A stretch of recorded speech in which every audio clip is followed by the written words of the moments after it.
Hi, it's Lias here, and I'm here with my March books. Late-ish again, but here we are. I have 3 that I finished in March, and yeah, let's just get into it. Nothing else to say. Let's go. Starting with Virginia Woolf, The Waves. So classic, obviously. This one did not work for me, so giving a little context though. So because I have read Mrs. Dalloway and To the Lighthouse by Virginia Woolf, and also actually 2 of her non-fiction, 3 Guineas, and what's the other one? A Room of 1/7.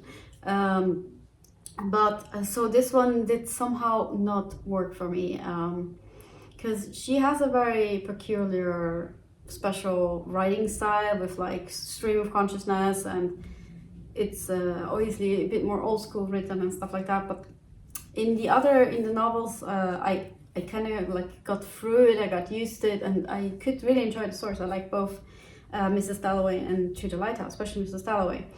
But here, just I don't know, I just never really got into the flow of reading, so it took me like almost all March along, like February and March, to read this one.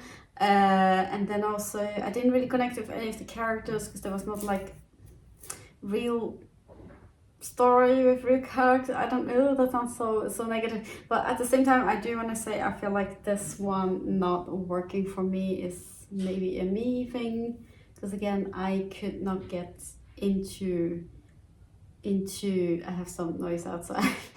I'm not sure that's going to be audible in the video. Okay, let's continue.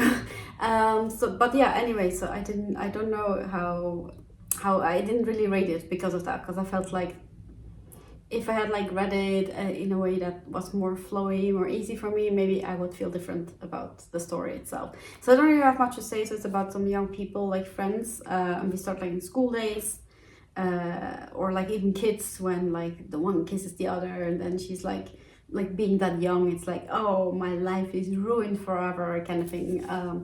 And then like they get older and older, and in between like these time jumps or chapters or whatever they call it, and they're not actually chapters, I don't think, like she never wrote 1 or 2. Yeah, no, so every new chapter starts with an empty, no title thing. But anyway, in between all of those, we actually have like a sort of poem, if you will, or like a description of, we start like sunrise, I believe, at the sea, like really descriptive prose describing the scene, the waves, the water, the sun slowly coming up along the horizon and things like that. Now those I actually enjoyed the most in this book, funny enough. It is called The Waves, so I guess that's good then. I don't know. But yeah, so I left this unrated. Yeah, I don't know.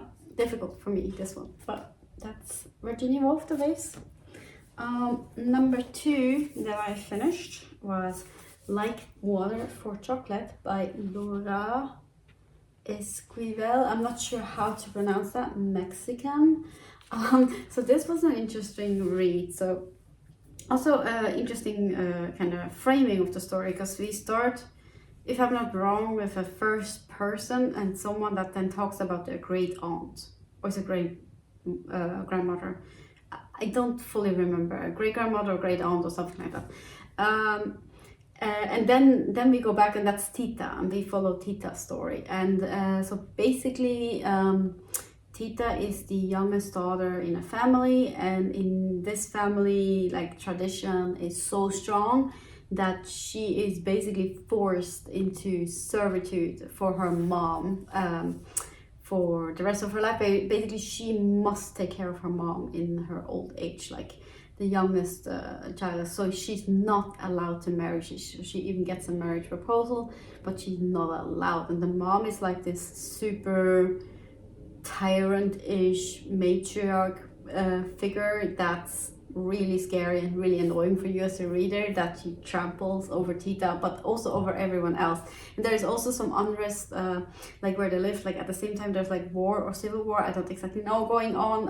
So we have like soldiers passing by, and then at one point they come to the farm, to the ranch of our family here, and then the mom is so cool that she's so fucking strong because she handles like those soldiers quite easily. But you know, like the way she's extremely mean to Tita, and Tita still kind of loves her. Like we have that conflict, but it's my mom, but she's extremely abusive towards me. So I really enjoyed that. But also, what you need to know, it's a little bit crazy, so it's slightly surreal, this story, which I enjoyed. I didn't know that would be in there, but as it was happening, it just kind of fit. It kind of fit the vibe. So just to give one example, that's not really a big spoiler, but it's a lot about food. Sorry, I should mention that. So Tita, she basically grew up in the kitchen, with the not the governess, or is it the governess, or is it just the head kitchen lady? Don't fully remember, but like she teaches her everything, and like even the mom didn't really raise her, so she was basically raised by this other person. She even says so, like that's basically her mama in truth. And so she's really good with food, she's really good with spices and anything. And also, every chapter starts with a recipe.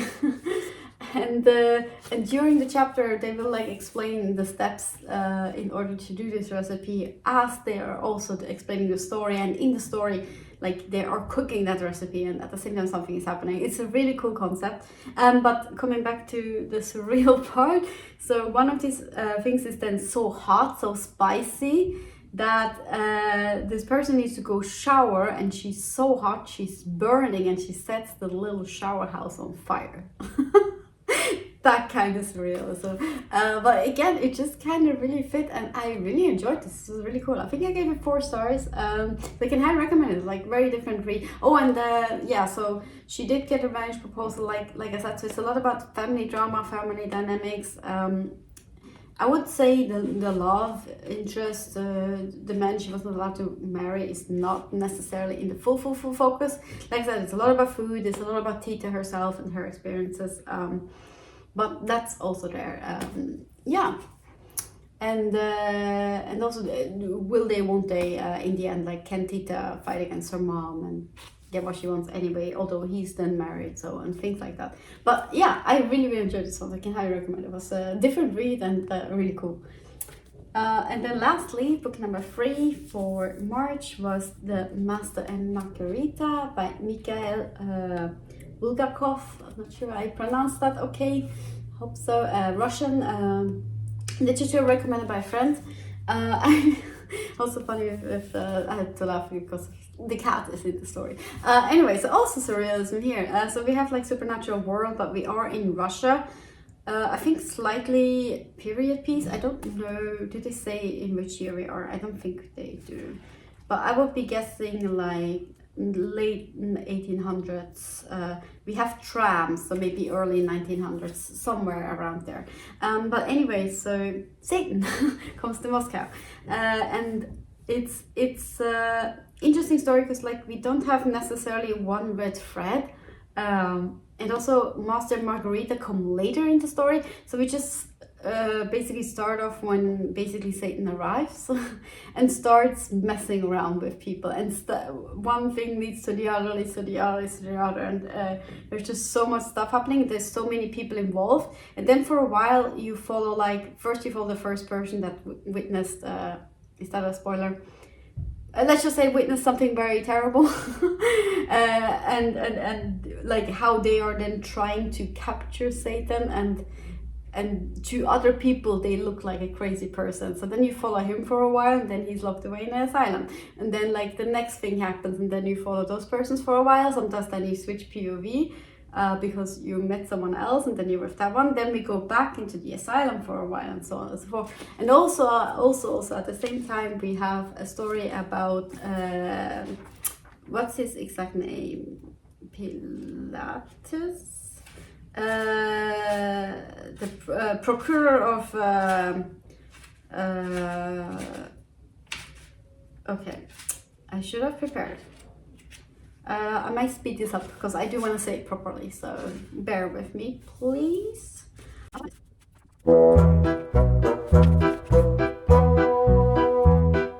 is actually an extra materials section. So Pontius Pilate, procurator of Judea from 26 to 36 AD. So because the story starts about two Russians discussing. A poem is supposed to write a piece showcasing that Jesus isn't real, and that's how the whole thing basically starts. And then Satan comes like, well, actually, and then we also go into that story. So what happened all the way back then, and Satan says like he knows this Pontus, like that he has actually met him.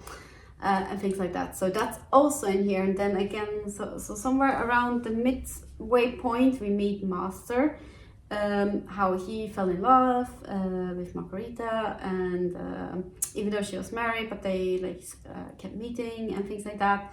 And he was writing a book about Pontus, this character, and she really loved that book, but that then also gave him bad luck somehow, and he ended up also going to an asylum and things like that. I don't want to spoil too much, but anyway, so and then it's basically about so what if then Satan comes and gives you Margarita and offer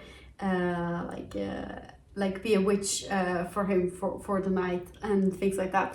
So it's very, very crazy. And the cat, like I mentioned, is also in the story. This is one of the characters in the group with Satan, doing a lot of crazy stuff, and there is magic in here and messing around, and all in all, very crazy story.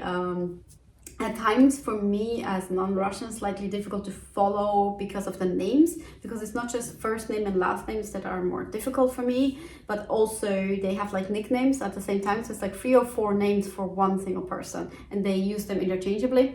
And sometimes they use the title only. So it's like 5 things you need to remember per character. There's so many different characters in here. That's like my one, I don't even know if you can call it a gripe. That's just like, I guess, language barrier slightly. So there, sometimes I was maybe not fully understanding to which person right now this is happening, but it didn't really subtract from understanding the story. So I could still fully follow the story and enjoy it. So I also enjoyed this. I give this also 4 stars. This is a very interesting read. And yeah, that's Master Margarita. That's it. Short one today. 3 books, March. I have 2 right now for April. I'm still reading on number 3, but that's next month, so we shall see that next month. So now this is it. Don't have much more to say, just yeah, take good care of yourself, and that's all. See you next time. Bye bye.